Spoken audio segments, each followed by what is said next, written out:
Hello friends, வாழ்க வளமுடன். இன்றைக்கி நம்ம கிச்சனில் பார்க்க போகிற வீடியோ ஒரு சிம்பிள் லன்ச் மெனு. இதில் நிறைய பிகினர்ஸ் டிப்ஸ்லாம் கொடுத்துருக்கேன். அதிகமாக பாத்திரங்களை நம்ம யூஸ் பண்ணாமல் குறைவான பாத்திரத்தில் குறைவான நேரத்தில் எப்படி சமைக்கிறது அப்படிங்கிறத பற்றி இந்த வீடியோவில் செஞ்சு காமிச்சிருக்கேன். வாங்க வீடியோக்குள்ளே போகலாம். இதில் அரிசி ஊற வச்சுருக்கேன். அதே மாதிரி பாசிப்பருப்பு, தால்க்கும் எலுமிச்சம்பழ ரசத்துக்கும் ஊற வச்சுருக்கேன். இதை இப்போ குக்கரில் மாற்றிக்கலாம். பருப்பு கூட ஒரு ஸ்பூன் நல்லெண்ணெய் சேர்த்து வேக வச்சோன்னா பருப்பு நல்லா குழைவாக வேகும்.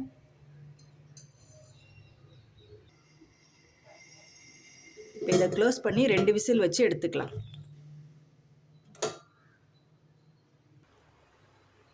இப்போ குக்கர் ஆறத்துக்குள்ளே நம்ம முள்ளங்கி காரக்கறி செஞ்சிடலாம். வானலியில் 2 டேபிள் ஸ்பூன் எண்ணெய் சேர்த்துக்கலாம். கடுகு சேர்க்கலாம்.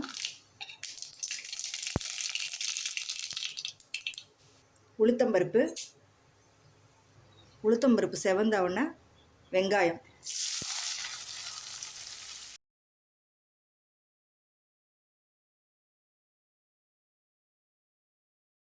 வெங்காயம் வதங்க உப்பு சேர்க்குறேன்.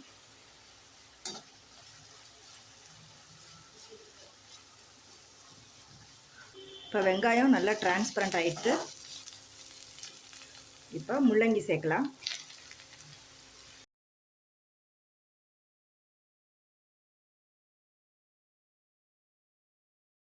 முள்ளங்கி சேர்த்து ஒரு 2 நிமிஷம் வதக்கிட்டு ஒரு 1/4 டம்ளர் அளவு தண்ணி சேர்க்கலாம்.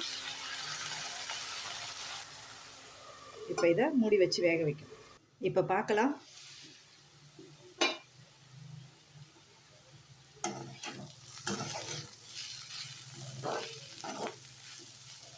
முள்ளங்கி நல்லா வெந்தாச்சு.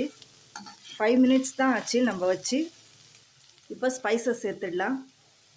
அடுப்பை சிம்மில் வச்சுட்டு ஒரு 1/2 ஸ்பூன் மிளகாய் பொடி, உங்கள் காரத்துக்கு தகுந்த மாதிரி நீங்கள் அட்ஜஸ்ட் பண்ணிக்கோங்க. 1/4 ஸ்பூன் மஞ்சள் பொடி, இந்த டிஷ்ஷுக்கு தேவையான உப்பு. ஏற்கனவே நம்ம வெங்காயம் வதக்கும் போது உப்பு சேர்த்துருக்கோம், கவனமாக உப்பு சேர்க்கணும். இது ஒரு 2-3 மினிட்ஸ் கழித்து ஆஃப் பண்ணிடலாம்.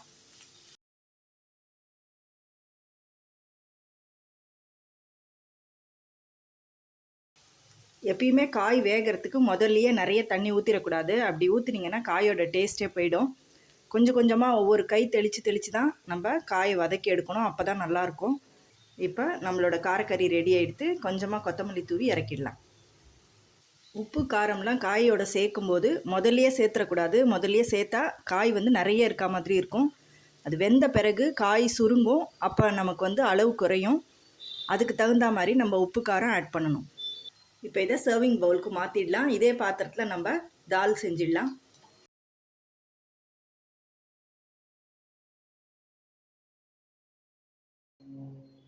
இப்போ பாசிப்பருப்பு நல்லா வெந்துடுது. இதில் கொஞ்சம் தண்ணி விட்டு ரசத்துக்கு அந்த தண்ணியை நம்ம எடுத்துக்கலாம். ஒரு 1/2 டம்ளர் தண்ணி விட்டுருக்கேன். இதை இப்படியே ஒரு 5 நிமிஷம் வச்சோன்னா இந்த பருப்பெல்லாம் கீழே செட்டில் ஆகிடும். தண்ணி மட்டும் மேலே இருக்கும். அதை எடுத்துடலாம் ஈஸியாக. இப்போ அதே வானலி தான் வச்சுருக்கேன். இதில் 2 ஸ்பூன் நெய் சேர்க்குறேன்.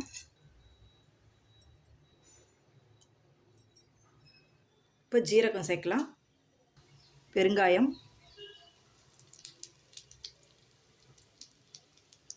கொஞ்சம் கருவேப்பிலை, பச்சை மிளகாய்,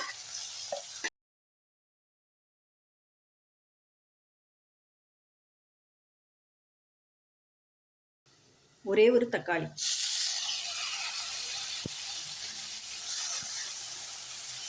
தக்காளி வதங்கிறதுக்கு கொஞ்சம் உப்பு சேர்க்குறேன். கொஞ்சம் மஞ்சள் பொடி.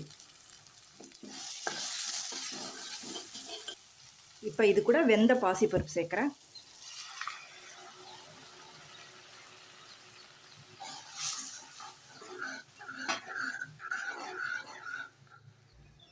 இந்த டிஷ்ஷுக்கு தேவையான உப்பு.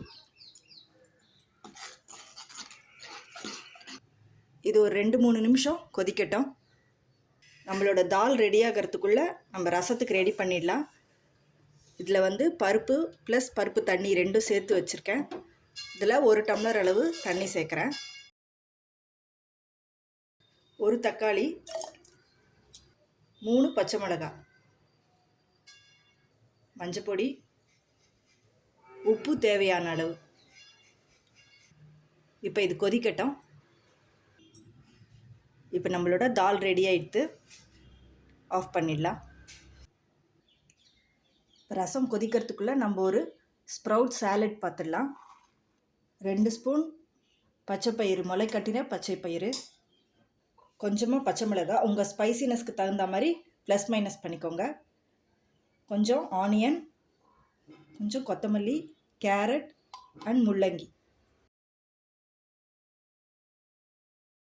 கொஞ்சம் சால்ட் சேர்க்கலாம், கொஞ்சம் பிளாக் சால்ட் சேர்க்கலாம்,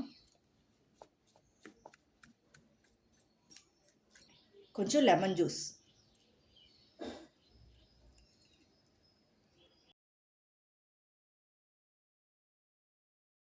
என்னுடைய வீடியோஸில் நான் இயற்கை உணவுக்கு நிறைய இம்பார்ட்டன்ஸ் கொடுத்துருக்கேன். இந்த சேலடை கண்டிப்பாக லன்ச் மெனுவோட சேர்த்து செய்யுங்க. ரசம் நல்லா கொதிச்சுன்னு இருக்கு. இதில் நம்ம தண்ணி சேர்க்கலாம்.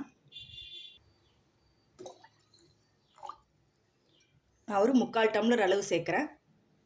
நம்ம சேர்த்துருக்கிற தக்காளி ப்ளஸ் பச்சை மிளகாய் அந்த உப்பு காரத்துக்கு தகுந்த மாதிரி தண்ணி சேர்க்கணும். இப்போ ரசம் லேசாக நுரக்கட்டி கொதிக்க ஆரம்பிக்குது. ஆஃப் பண்ணிடலாம். இப்போ தாளிக்கிற கரண்டியில் 1 ஸ்பூன் நெய் சேர்த்துருக்கேன். கடுகும் சீரகம் சேர்க்கலாம். கடுகு சீரகம் பொரிஞ்ச உடனே மிளகு சீரக பொடி 1 ஸ்பூன்.